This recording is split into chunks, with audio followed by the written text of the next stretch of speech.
DC திரைப்பட விமர்சனம். சில கதைகள் காதலை பற்றி பேசும், சில கதைகள் பழிவாங்குவதை பற்றி பேசும், இன்னும் சில கதைகள் சட்டத்துக்கு வெளியே வாழும் மனிதர்களை பற்றி பேசும். ஆனால் இந்த மூன்றையும் ஒன்றாக சேர்த்து அதற்குள் மனிதர்களின் வலி, ஏமாற்றம், அன்பு, கோபம், நம்பிக்கை, துரோகம் எல்லாவற்றையும் கலந்து சொல்ல முயற்சி செய்யும் படம் என்றால் டிசி அந்த வகையில் கவனம் ஈர்க்கும் படமாக இருக்கிறது. இந்த கதையின் மையத்தில் இருப்பவன் தேவதாஸ். அவன் நல்லவன் என்று முழுமையாக சொல்ல முடியாது, கெட்டவன் என்றும் சுலபமாக முடிவு செய்ய முடியாது. சட்டத்தின் பார்வையில் அவன் குற்றவாளி. ஆனால் அவன் மனதில் தனக்கென்று ஒரு நியாயம் இருக்கிறது. சட்டம் காப்பாற்ற தவறியவர்களுக்கு தானே நியாயம் செய்து கொடுக்க வேண்டும் என்று நினைக்கிறான். அந்த எண்ணம்தான் அவனுடைய வாழ்க்கையை குற்றத்தின் பாதைக்கு அழைத்துச் செல்கிறது. தேவதாசின் வாழ்க்கை இப்படி தொடங்கவில்லை.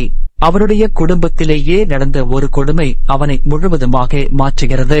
சொத்து பிரச்சினைக்காக அவனுடைய தாயை அவனுடைய தாய்மாமன்கள் கொன்றுவிடுகிறார்கள்.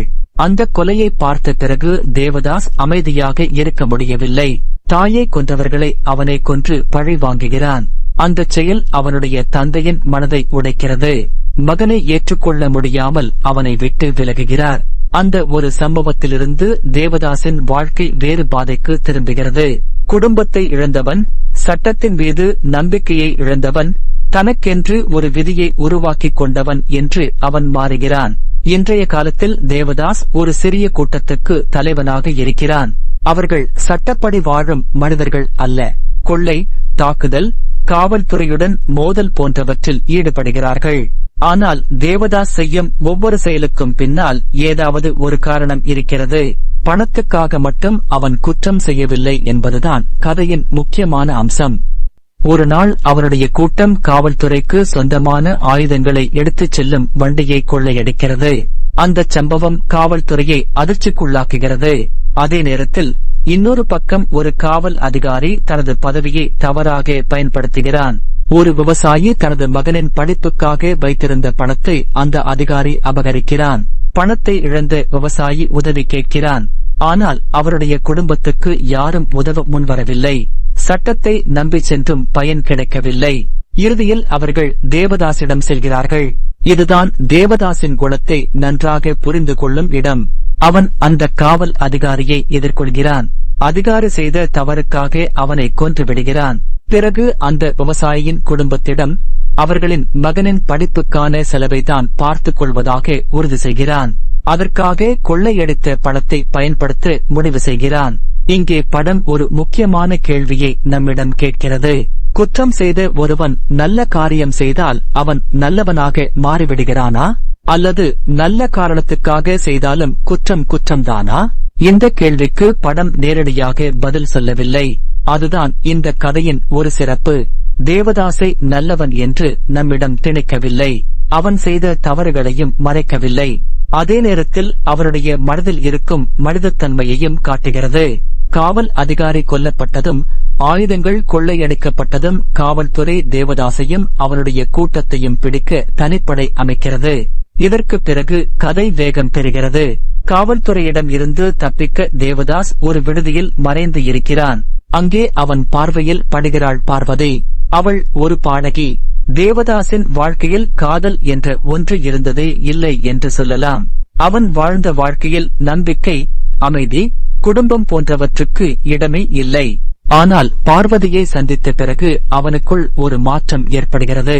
அவளிடம் அவன் மனதை திறக்க ஆரம்பிக்கிறான். அவன் வாழ்ந்த உலகத்திலிருந்து முற்றிலும் வேறுபட்ட உலகத்தை பார்வதி பிரதிபலிக்கிறாள். அவளிடம் தேவதாஸ் தன்னுடைய உண்மையான முகத்தை காட்டத் தொடங்குகிறான். அவன் ஒரு கொள்ளைக்காரன் என்பதற்கு பின்னால் மறைந்திருக்கும் மனிதனை பார்வதி பார்க்கிறாள். ஆனால் இந்த அமைதி அதிக நேரம் நீடிக்கவில்லை. விடுதியின் உரிமையாளருக்கு தேவதாசின் உண்மை அடையாளம் தெரிந்து விடுகிறது. அவன் காவல்துறைக்கு தகவல் கொடுக்கிறான். காவல்துறை அந்த இடத்தை சுற்றி வளைக்கிறது. அதற்கு பிறகு நடக்கும் குழப்பத்தில் பார்வதி சுடப்பட்டு விடுகிறாள். அவள் எந்த குற்றமும் செய்யவில்லை. அவளுக்கு தேவதாசுடன் இருந்த தொடர்பை தவிர வேறு எந்த தவறும் இல்லை. இருந்தாலும் அதிகாரத்தின் கொடுமை அவளுடைய உயிரை பறிக்கிறது. இங்கேதான் தேவதாசின் மனதில் இருந்த கடைசி நம்பிக்கையும் உடைந்து போகிறது. அவன் ஏற்கனவே சட்டத்தின் மீது நம்பிக்கை இழந்தவன். ஆனால் பார்வதியின் மரணம் அந்த எண்ணத்தை இன்னும் கொடூரமாக மாற்றுகிறது. அவளுடைய மரணத்துக்கு காரணமானவர்களை விட்டு வைக்க கூடாது என்று முடிவு செய்கிறான். காவல்துறையின் பிடியிலிருந்து தப்பிய பிறகு அவன் பழிவாங்கும் பாதையில் செல்கிறான். விடுதியின் உரிமையாளரை தேடி கண்டுபிடிக்கிறான். அவன் ஒரு விபச்சார விடுதியில் இருப்பதை அறிந்து அங்கே செல்கிறான். அந்த இடத்தில் சந்திராவையும் பார்க்கிறான். சந்திராவின் வாழ்க்கை இன்னொரு வேதனையான கதை. அவள் அங்கே தன்னுடைய விருப்பத்தால் வாழவில்லை. அவளை பயன்படுத்திக் கொண்டவர்கள் பலர். அவளுடைய வாழ்க்கையில் அன்பும் பாதுகாப்பும் இல்லை. அவளை ஒரு மனிதராக பார்க்காமல் தங்களுக்கு வேண்டியபடி நடத்திக் கொண்டவர்கள் இருந்தனர். தேவதாஸ் அந்த நிலையை பார்க்கிறான். அவன் அங்கே இருந்த கொடுமைப்படுத்தியவர்களை எதிர்த்து நிற்கிறான். அவர்களை அழித்த பிறகு சந்திராவை அந்த வாழ்க்கையிலிருந்து வெளியே கொண்டு வருகிறான். இங்கிருந்து தேவதாசுக்கும் சந்திராவுக்கும் இடையே ஒரு புதிய உறவு உருவாகிறது. அது உடனடியாக காதலாக மாறவில்லை. முதலில் இருவருக்கும் இடையே இருப்பது ஒருவருடைய வலியை இன்னொருவர் புரிந்து கொள்வதுதான். தேவதாஸ் பார்வதியை இழந்திருக்கிறான். சந்திரா தனது வாழ்க்கையையே இழந்த நிலையில் இருக்கிறாள். இருவரும் வேறு விதமான துன்பத்தை அனுபவித்தவர்கள். அதனால் அவர்கள் ஒருவரை ஒருவர் புரிந்து கொள்ள ஆரம்பிப்பது இயல்பாக இருக்கிறது. தேவதாஸ் விவசாயியின் மகனின் படிப்புக்காக பணம் கொடுக்க வேண்டும் என்று உறுதி செய்திருந்தான். ஆனால் கொள்ளையடித்த பணம் பல பிரச்சனைகளால் அவர்களிடம் இல்லை. அந்த வாக்குறுதியை எப்படி நிறைவேற்றுவது என்று கூட்டத்துக்குள் ஆலோசனை நடக்கிறது. அப்போது சந்திரா ஒரு யோசனை சொல்கிறாள்.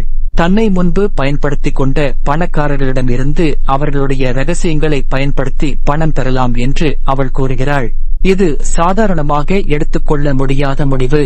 ஆனால் அந்த கதாபாத்திரத்தின் வாழ்க்கையை பார்த்தால் அவள் ஏன் அப்படி யோசிக்கிறாள் என்பதை புரிந்து கொள்ள முடிகிறது. வாழ்க்கை முழுவதும் பிறர் தன்னை பயன்படுத்திய பிறகு இப்போது தன்னிடம் இருக்கும் அறிவை தன்னுடைய வாழ்க்கைக்காக பயன்படுத்த வேண்டும் என்று நினைக்கிறாள். இதற்கிடையில் காவல்துறை அவர்களை தொடர்ந்து தேடுகிறது. ஒரு குடும்பத்தை அவர்கள் கட்டாயமாக தங்குமிடமாக பயன்படுத்திக் கொள்கிறார்கள். அந்த குடும்பத்தின் கணவன் பயந்து காவல்துறைக்கு தகவல் கொடுக்கிறான். அவன் செய்தது துரோகம் என்றாலும் அவன் தன் குடும்பத்தை காப்பாற்ற முயன்றவன் என்பதையும் தேவதாஸ் புரிந்து கொள்கிறான். அங்கே ஒரு சிறுமி இருப்பதை பார்த்ததும் தேவதாஸ் வேறு முடிவு எடுக்கிறான். அந்த குடும்பத்துக்கு எந்த ஆபத்தும் வரக்கூடாது என்பதற்காக அவன் அமைதியாக சரணடைகிறான். இதுதான் தேவதாஸ் கதாபாத்திரத்தின் இன்னொரு முக்கியமான தருணம். தன்னுடைய உயிரை காப்பாற்றுவதற்காக அவன் ஓடவில்லை. ஒரு குழந்தையின் வாழ்க்கை பாதிக்கப்படக்கூடாது என்பதற்காக அவன் தன்னை காவல்துறையிடம் ஒப்படைக்கிறான்.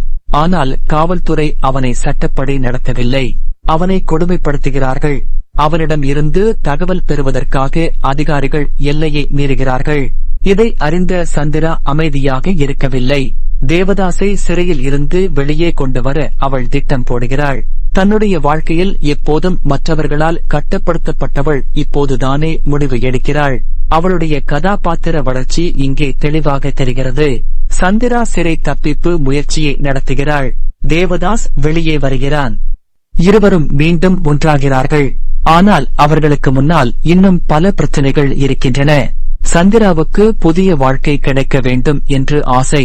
அவளுடைய பழைய வாழ்க்கையிலிருந்து முழுமையாக வெளியேற வேண்டும் என்று நினைக்கிறாள். அந்த நேரத்தில் ஒருவன் அவளுக்கு உதவி செய்வதாக கூறுகிறான். அவனை நம்பி சந்திரா தனது மனதில் இருந்து ஒரு உண்மையை சொல்லிவிடுகிறாள். அவளுக்கு தேவதாசின் மீது காதல் இருக்கிறது. இந்த உணர்வு அவளுடைய கதாபாத்திரத்தை இன்னும் மனிதமாக காட்டுகிறது. அவள் தேவதாசுடன் இருப்பது பாதுகாப்புக்காக மட்டும் அல்ல, அவனிடம் அவளுக்கு உண்மையான பாசம் உருவாகிவிட்டது. ஆனால் அவள் நம்பியவன் அவர்களை ஏமாற்றுகிறான். அவர்களுடைய இருப்பிடத்தை காவல்துறைக்கு சொல்லிவிடுகிறான். காவல்துறை மீண்டும் தாக்குகிறது. அந்த தாக்குதலில் அவர்களுடைய கூட்டத்தில் இருந்த ஒருவர் உயிரிழக்கிறார். சந்திரா அந்த துரோகியை கொன்றுவிடுகிறாள். இதன் பிறகு தேவதாஸ், சந்திரா, கிட்டி என்ற 3 பேரே மீதியாகிறார்கள். இங்கிருந்து கதை இறுதிக்கட்டத்தை நோக்கி செல்கிறது. தேவதாசின் மனதில் இன்னும் ஒரு வேலை முடிக்கப்படாமல் இருக்கிறது. பார்வதியின் மரணத்துக்கு காரணமான அதிகாரியை அவன் விட விரும்பவில்லை. அவனை பழிவாங்க வேண்டும் என்பதுதான் தேவதாசின் கடைசி நோக்கம். மூவரும் சேர்ந்து ஒரு திட்டம் போடுகிறார்கள். காவல்துறையை வேறு இடத்துக்கு திருப்புவதற்காக போலியான தகவல் அனுப்புகிறார்கள். அந்த தகவலை நம்பி காவல்துறை நகரும் போது தேவதாசும் சந்திராவும் கிட்டியும் தாக்குதலுக்கு தயாராகிறார்கள். ஆனால் இறுதிப் போருக்கு முன் தேவதாஸ் இன்னொரு முக்கியமான காரியத்தை செய்ய விரும்புகிறான். அவன் தனது தந்தையை சந்திக்கிறான். பல ஆண்டுகளாக தந்தையிடமிருந்து பிரிந்து வாழ்ந்தவன் அவன். தன்னுடைய வாழ்க்கை எப்படி இந்த நிலைக்கு வந்தது என்பதை தந்தையிடம் சொல்லுகிறான். தாயின் கொலை, தன்னுடைய பழிவாங்கல், தந்தை தன்னை விட்டு விலகியது, அதன் பிறகு நடந்த வாழ்க்கை என்று எல்லாவற்றையும் வெளிப்படையாக பேசுகிறான். இங்கே படம் கொஞ்சம் மெதுவாகிறது. ஆனால் அந்த மெதுவான பகுதி தேவையில்லாதது என்று சொல்ல முடியாது. ஏனென்றால் தேவதாசின் கதையில் குடும்ப உறவு எப்போதும் ஒரு முக்கியமான இடத்தில் இருக்கிறது. தாயை இழந்தவன், தந்தையையும் இழந்தவன், காதலையும் இழந்தவன். இப்போது அவன் செய்ய வேண்டிய கடைசி காரியமாக தந்தையிடம் இருந்து மன்னிப்பையும் புரிதலையும் பெற முயற்சி செய்கிறான். இறுதியில் தந்தையும் மகனும் ஒருவரை ஒருவர் புரிந்து கொள்கிறார்கள். தேவதாஸ் தன் மீது இருந்த பொறுப்பை மறக்கவில்லை. விவசாயியின் மகனின் படிப்புக்காக பணம் கொடுப்பதாக அவன் கொடுத்த வாக்குறுதியை நிறைவேற்றுகிறான். அந்த பணத்தை அந்த குடும்பத்திடம் ஒப்படைக்கிறான். அதற்கு பிறகு அவனுக்கு தன்னுடைய வாழ்க்கையில் முடிக்க வேண்டிய முக்கியமான வேலை ஒன்றுதான் இருக்கிறது. பார்வதியின் மரணத்துக்கு காரணமான அதிகாரியை எதிர்கொள்வது. இறுதியில் தேவதாஸ், சந்திரா, கிட்டி ஆகிய மூவரும் காவல்துறையின் தனிப்படையை எதிர்கொள்கிறார்கள். படத்தின் இறுதிப் பகுதி முழுவதும் பதற்றமாக நகர்கிறது. குண்டுகள், வெடிப்புகள், துப்பாக்கிச் சண்டைகள் என்று காட்சி வேகம் அதிகரிக்கிறது. தேவதாசை பிடிக்க வந்த அதிகாரிகளே அவர்களுடைய வலையில் சிக்குகிறார்கள். இறுதியில் அந்த தனிப்படையையே அவர்கள் அழைத்து விடுகிறார்கள். பார்வதியின் மரணத்துக்கு காரணமான அதிகாரியும் அதில் முடிவுக்கு வருகிறான். ஆனால் தேவதாஸ் முழுமையாக வெற்றி பெற்ற மனிதனாக காட்டப்படவில்லை. கிட்டி காயமடைந்திருக்கிறான். தேவதாஸ் அவனை காப்பாற்ற முயற்சி செய்கிறான். உயிருடன் இருக்கும் ஒரு காவல் அதிகாரிக்கும் மருத்துவ உதவி கிடைக்க ஏற்பாடு செய்கிறான். இதுதான் இறுதியில் தேவதாஸ் யார் என்பதை படம் மீண்டும் நினைவூட்டுகிறது. அவன் சட்டத்துக்கு வெளியே வாழ்ந்தவன், பல உயிர்களை எடுத்தவன். ஆனால் அவன் மனதில் மனிதத்தன்மை முழுமையாக இறந்து போகவில்லை. இறுதியில் தேவதாசும் சந்திராவும் ஒன்றாக வண்டியில் செல்கிறார்கள். அவர்கள் எங்கே செல்கிறார்கள்? அவர்களுடைய வாழ்க்கை எப்படி முடியும்? அவர்கள் மீண்டும் பிடிபடுவார்களா அல்லது ஒரு புதிய வாழ்க்கையை தொடங்குவார்களா? எதற்கும் படம் தெளிவான பதில் சொல்லவில்லை.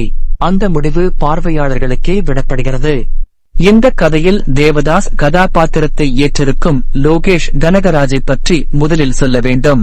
இதுவரை அவரை ஒரு இயக்குநராகத்தான் பலரும் பார்த்திருக்கிறார்கள். ஆனால் இந்த படத்தில் கதையின் மைய மனிதராக அவர் இருப்பது ஒரு வித்தியாசமான அனுபவம். தேவதாஸ் பேசும் விதம், அமைதியாக நிற்கும் தருணங்கள், கோபம் வரும் நேரம், தந்தையை சந்திக்கும் காட்சி, சந்திராவிடம் மெதுவாக மனதை திறக்கும் காட்சிகள் என்று பல இடங்களில் அவர் கதாபாத்திரத்துக்குள் சென்று நடித்திருக்கிறார். இந்த கதாபாத்திரத்துக்கு அதிகமான பேச்சு தேவையில்லை. சில நேரங்களில் அவன் அமைதியாக இருப்பதே அவன் மனநிலையை சொல்ல வேண்டும். அந்த வகையில் லோகேஷின் நடிப்பு பல இடங்களில் கவனம் பெறுகிறது. குறிப்பாக தந்தையை சந்திக்கும் பகுதி முக்கியமானது. பல வருடங்களாக உள்ளுக்குள் வைத்திருந்த வலியை வெளிப்படுத்தும் அந்த தருணத்தில் கதாபாத்திரத்தின் மனித முகம் தெரிகிறது. வாமிகா கபீர் நடித்திருக்கும் சந்திரா கதாபாத்திரமும் படத்தின் முக்கியமான பலமாக இருக்கிறது. அவளை வெறும் தேவதாசின் வாழ்க்கையில் வரும் பெண்ணாக படம் காட்டவில்லை. தனக்கென்று ஒரு கடந்த காலம், காயம், கோபம், ஆசை, பயம், முடிவு எடுக்கும் திறன் ஆகியவை கொண்ட மனிதராக காட்டுகிறது. முதலில் அவள் பாதிக்கப்பட்டவாக தெரிகிறாள். பின்னர் தன்னுடைய வாழ்க்கையை தானே கையில் எடுக்கிறாள். தேவதாசை காப்பாற்ற சிறை தப்பிப்பு திட்டம் போடுவது அவளுடைய கதாபாத்திரத்தில் வரும் மிகப்பெரிய மாற்றம். சஞ்சனா கிருஷ்ணமூர்த்தியின் பங்களிப்பும் கதைக்கு தேவையான உணர்வை சேர்க்கிறது. இசையை பொறுத்தவரை அனிருத் அமைத்த இசை படத்தின் சூழ்நிலைக்கு வலிமை சேர்க்கிறது. காதல் காட்சிகளில் மென்மையான உணர்வையும், துரத்தல் காட்சிகளில் வேகத்தையும், பழிவாங்கும் தருணங்களில் கோபத்தையும் இசை கொண்டு வர முயற்சி செய்கிறது. படத்தின் காட்சிகளை அமைக்கும் விதத்திலும் கவனம் இருக்கிறது. இருண்ட சூழல்கள், குறைந்த வெளிச்சம், கதாபாத்திரங்களின் முகங்களில் தெரியும் அழுத்தம் போன்றவை கதையின் தன்மைக்கு பொருந்துகின்றன. ஒளிப்பதிவாளர் முகேஷ் ஜி காட்சிகளை அழகாக மட்டும் காட்டாமல் கதையின் மனநிலையை காட்டும் வகையிலும் பணியாற்றியிருக்கிறார். படத்தொகுப்பு செய்து பிரசன்னா ஜி கே கதையின் வேகத்தை சரியான இடங்களில் உயர்த்தியிருக்கிறார். குறிப்பாக துரத்தல் மற்றும் சண்டை காட்சிகளில் காட்சிகள் வேகமாக நகர்வதால் பார்வையாளருக்கு சலிப்பு வராமல் இருக்கிறது. அருண் மாதேஸ்வரனின் இயக்கத்தில் மிகப்பெரிய பலம் கதாபாத்திரங்களை வெறும் நல்லவர் கெட்டவர் என்று பிரிக்காமல் இருப்பதுதான். தேவதாஸ் குற்றவாளி, ஆனால் அவன் எல்லா நேரத்திலும் கொடூரமானவன் அல்ல.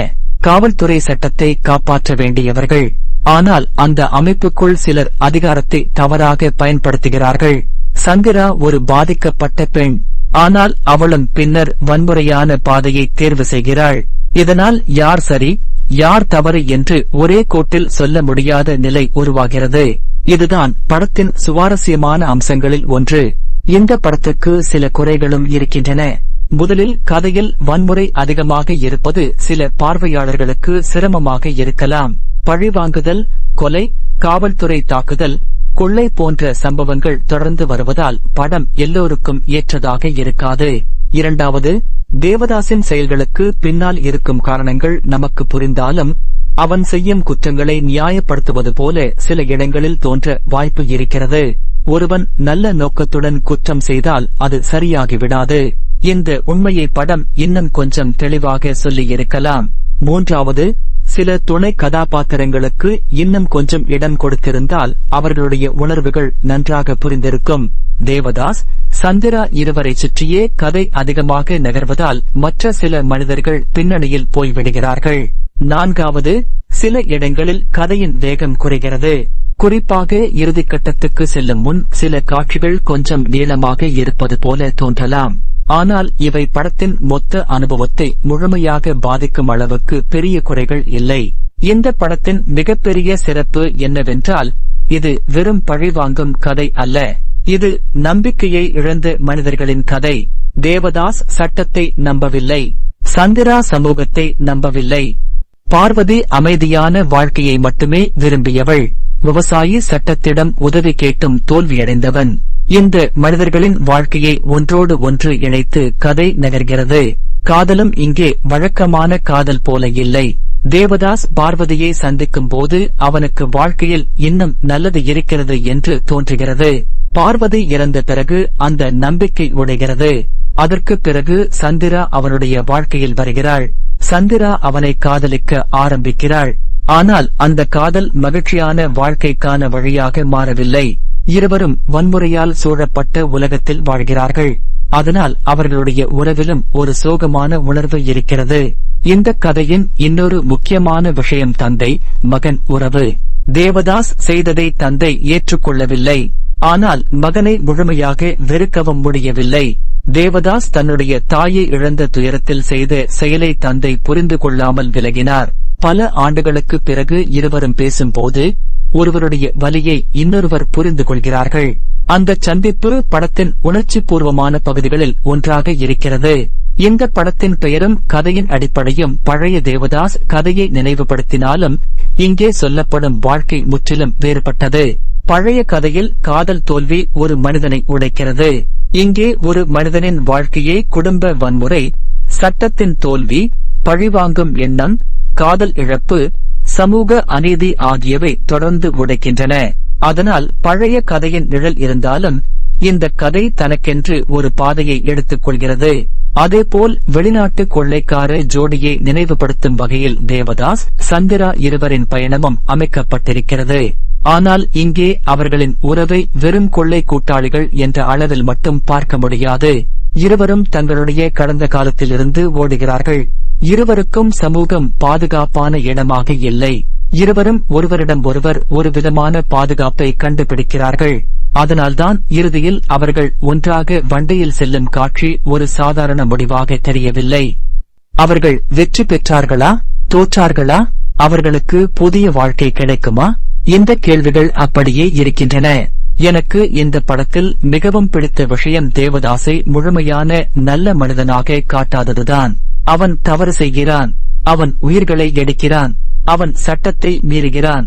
ஆனால் சில நேரங்களில் அவன் மற்றவர்களுக்காக தன்னுடைய உயிரையே ஆபத்தில் வைக்கிறான்.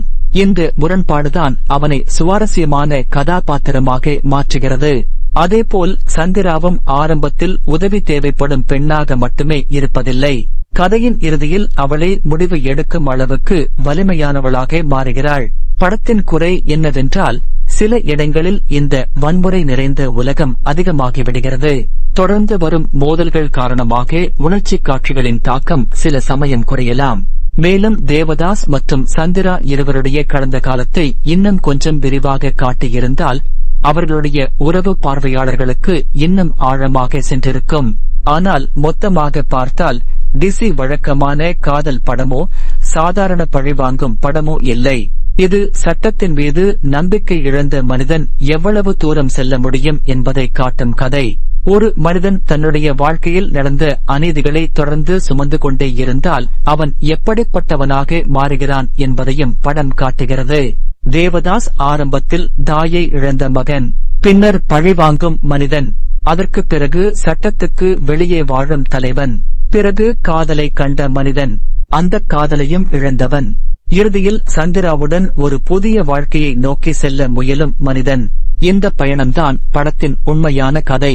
படத்தின் பலமாக நடிப்பு, இயக்கம், இசை, ஒளிப்பதிவு, கதாபாத்திரங்களின் முரண்பாடு, வேகமான மோதல் காட்சிகள் ஆகியவற்றை சொல்லலாம். குறைகளாக அதிகமான வன்முறை, சில நீளமான பகுதிகள், சில துணை கதாபாத்திரங்களுக்கு குறைவான இடம், கதாநாயகனின் குற்றங்களை சில இடங்களில் நியாயப்படுத்துவது போல தோன்றும் நிலை ஆகியவற்றை சொல்லலாம். இருந்தாலும் படம் பார்க்க ஆரம்பித்த பிறகு தேவதாஸ் அடுத்து என்ன செய்ய போகிறான் என்ற கேள்வி நம்மை தொடர்ந்து படத்தோடு வைத்திருக்கிறது. அவன் நல்லவனா கெட்டவனா என்று முடிவு செய்ய முடியாமல் இருப்பது இந்த கதையின் தனித்தன்மை. சந்திரா கதைக்குள் வந்த பிறகு கதை இன்னொரு உணர்வை பெறுகிறது. அவள் தேவதாசின் வாழ்க்கையில் காதலை மட்டும் கொண்டு வரவில்லை, அவனுடைய எண்ணங்களை மாற்றும் ஒரு மனிதராகவும் மாறுகிறாள். இறுதியில் இருவரும் ஒன்றாக வண்டியில் செல்லும் போது அவர்களுக்கு முன்னால் இருக்கும் பாதை நமக்கு தெரியவில்லை. ஆனால் ஒரு விஷயம் மட்டும் புரிகிறது. இவர்கள் இருவரும் கடந்த காலத்திலிருந்து தப்பிக்க முயற்சி செய்கிறார்கள். அந்த பயணம் எங்கே முடியும் என்பதை படம் சொல்லாமல் நிறுத்துகிறது. அதனால் டிசி ஒரு முடிவை மட்டும் கொடுக்கும் படம் அல்ல, பார்வையாளர் மனதில் பல கேள்விகளை விட்டுச் செல்லும் படம். நியாயம் என்றால் என்ன? சட்டம் தவறும் போது ஒரு மனிதன் என்ன செய்ய வேண்டும்?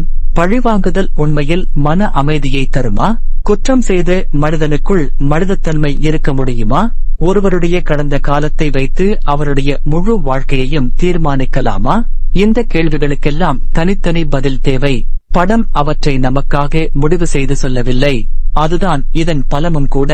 மொத்தத்தில் பார்த்தால் டிசி வலிமையான கதாபாத்திரங்களையும் இருண்ட வாழ்க்கை சூழலையும் காதலையும் பழிவாங்குதலையும் ஒன்றாக இணைத்து சொல்லும் படம். எல்லோருக்கும் பிடிக்கும் வகையான மென்மையான படம் இது இல்லை. வன்முறை நிறைந்த கதைகளை விரும்பாதவர்களுக்கு சில பகுதிகள் கடினமாக இருக்கலாம். ஆனால் கதைக்குள் மனிதர்களின் மனநிலையை கவனித்து பார்க்கும் பார்வையாளர்களுக்கு இந்த படம் பல விஷயங்களை யோசிக்க வைக்கும். தேவதாஸ் என்ற மனிதன் குற்றம் செய்தான் என்பதில் சந்தேகம் இல்லை. ஆனால் அவன் ஏன் அப்படி மாறினான் என்பதை புரிந்து கொள்ள முயற்சி செய்யும் போது அவனுடைய வாழ்க்கையின் பல அடுக்குகள் நமக்கு தெரிகின்றன. சந்திராவின் வாழ்க்கையும் அதே போலத்தான்.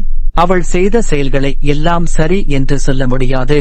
ஆனால் அவள் அந்த நிலைக்கு எப்படி வந்தாள் என்பதை புரிந்து கொள்ளும் போது அவள் மீது இரக்கம் வருகிறது. இதுதான் நல்ல கதாபாத்திர எழுத்தின் அடையாளம். ஒருவரை நல்லவன் என்று மட்டும் காட்டாமல் அவனுடைய குறைகளையும் காட்டுவது. ஒருவரை கெட்டவன் என்று மட்டும் காட்டாமல் அவனுடைய வலியையும் காட்டுவது. அந்த வகையில் டிசி பல இடங்களில் வெற்றி பெறுகிறது. படம் முடிந்த பிறகும் தேவதாசின் பயணம் மனதில் ஓடிக்கொண்டே இருக்கிறது. அவன் எடுத்த முடிவுகள் சரியா? அவன் வேறு வழியை தேர்ந்தெடுத்திருக்க முடியுமா? பார்வதி உயிருடன் இருந்திருந்தால் அவன் வாழ்க்கை மாறியிருக்குமா? சந்திராவுடன் அவன் உண்மையில் அமைதியான வாழ்க்கையை வாழ முடியுமா? இவை எல்லாவற்றுக்கும் பதில் நமக்கு தெரியாது. ஆனால் ஒரு விஷயம் மட்டும் தெளிவு. தேவதாஸ் சட்டத்துக்கு எதிராக வாழ்ந்தாலும் அவன் வாழ்க்கை முழுவதும் ஒரு மனிதன் நியாயத்தை தேடிய பயணமாகவே தெரிகிறது. அந்த நியாயத்தை தேடும் வழி தவறாக இருந்தது. அதனால் அவன் வாழ்க்கையில் அமைதி வரவில்லை. இறுதியில் அவன் சந்திராவுடன் செல்லும் அந்த பாதை அவர்களுக்கு புதிய வாழ்க்கையா அல்லது இன்னொரு ஆபத்தான பயணமா என்பதை நாமே முடிவு செய்ய வேண்டிய நிலையை படம் உருவாக்குகிறது. அதனால் டிசியை வெறும் சண்டை, காதல், பழிவாங்குதல் என்று மட்டும் பார்க்காமல் மனிதனின் கோபம், இழப்பு, அன்பு, தவறு, மன்னிப்பு, நியாயம் ஆகியவற்றை சேர்த்து பார்க்கும் கதையாக எடுத்துக்கொண்டால் அதன் உண்மையான பலம் புரியும். எல்லா அம்சங்களும் சரியாக அமைந்த படம் என்று சொல்ல முடியாது. சில இடங்களில் இன்னும் சுருக்கமாக இருந்திருக்கலாம். சில கதாபாத்திரங்களுக்கு இன்னும் ஆழம் கொடுத்திருக்கலாம். வன்முறையை கொஞ்சம் குறைத்திருக்கலாம். ஆனால் நடிப்பு, கதை சொல்லும் முறை, கதாபாத்திரங்களின் மனநிலை, இசை, காட்சியமைப்பு, உணர்ச்சி பூர்வமான தருணங்கள் ஆகியவை படத்தை தனியாக நிற்க வைக்கின்றன. என்னுடைய பார்வையில் டிசி ஒரு சாதாரண பழிவாங்கும் கதை அல்ல. தன்னுடைய வாழ்க்கையில் நடந்த அநீதிகளால் உடைந்த ஒரு மனிதன் சட்டத்துக்கு வெளியே சென்று தன்னுடைய நியாயத்தை தேடும் கதை. அந்த பயணத்தில் அவன் காதலையும் இழக்கிறான், குடும்பத்தையும் மீண்டும் தேடுகிறான், தன்னுடைய வாக்குறுதியையும் நிறைவேற்றுகிறான், இறுதியில் சந்திராவுடன் தெரியாத ஒரு பாதையில் செல்கிறான். அதனால்தான் படம் முடிந்த பிறகும் தேவதாஸ் என்ற மனிதனை பற்றி நம்மால் யோசிக்காமல் இருக்க முடியவில்லை. படத்தின் மிகப்பெரிய வெற்றி அதுதான். நாம் அவனை முழுமையாக ஏற்றுக்கொள்ளவும் முடியாது, முழுமையாக வெறுக்கவும் முடியாது, அவனுடைய செயல்களை ஆதரிக்கவும் முடியாது, ஆனால் அவனுடைய வலியை புரிந்து கொள்ளாமல் இருக்கவும் முடியாது. அந்த இடையில் பார்வையாளரை நிறுத்துவதுதான் டிசி யின் உண்மையான பலம்.